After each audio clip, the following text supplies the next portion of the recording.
হোস্টেলে থাকি মানে নিজের কাজ নিজেকেই করতে হবে। জামা প্যান্ট কাচা, ঘর গুছানো, বেডশিট পোঁছ করা সবটাই নিজেকে করতে হয়।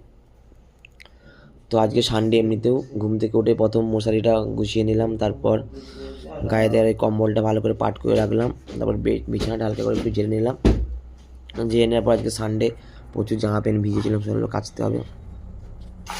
সেইগুলো প্রথমত কেচে নিলাম। আর আমার গলাটা একটু ধরে আছে, তাই ভয়েসটা একটু কেমন লাগে শুনতে, একটু ঠান্ডা লেগে আছে, তাই গলা একটু ধরে আছে। যাই হোক, যারা যেটা অবশ্যই দেখো কমেন্ট করো, আর নিজের কাজ নিজে যারা করো তারা কমেন্ট করো। নিজের কাজ নিজে করার মধ্যে একটা আলাদাই আনন্দ আছে।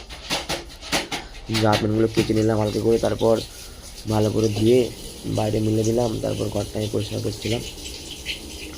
অনেক জামা প্যান্ট ভিজিয়েছিলাম, অনেক দিন ধরে কাচা হয়নি, ঠান্ডার জন্য ভিজিয়ে দিলাম জামা প্যান্টগুলো। ধুয়ে ভালো করে কেচে জামা প্যান্টগুলো মিলে দেওয়ার পরে যেটা প্রথম করেছিলাম সেটা হলো গিয়ে ঘরটা একটু হালকা করে পরিষ্কার করে করে নিয়েছিলাম। দেখতে পাচ্ছি জামা প্যান্টগুলো মিলে দিয়েছি। এটা হচ্ছে আমাদের হোস্টেলের সামনের অংশটা, আর রুমটা নোংরা হয়েছিল, হালকা পরিষ্কার করে নিলাম।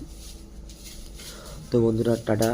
যারা যারা হোস্টেলে থাকো অবশ্যই কমেন্ট করো, আর নিজের কাজও নিজে করো, কারণ নিজের কাজ নিজে করার মধ্যে যে আনন্দ, সেটা কিন্তু অন্য কিছুর মধ্যে নেই। তো দেখা হবে একটা নতুন ভিডিওতে। চলো টাটা। যারা হোস্টেলে থাকো কমেন্ট করো। হোস্টেলের লাইফ এরকমই কিন্তু অ্যাকচুয়ালি। থ্যাংকস।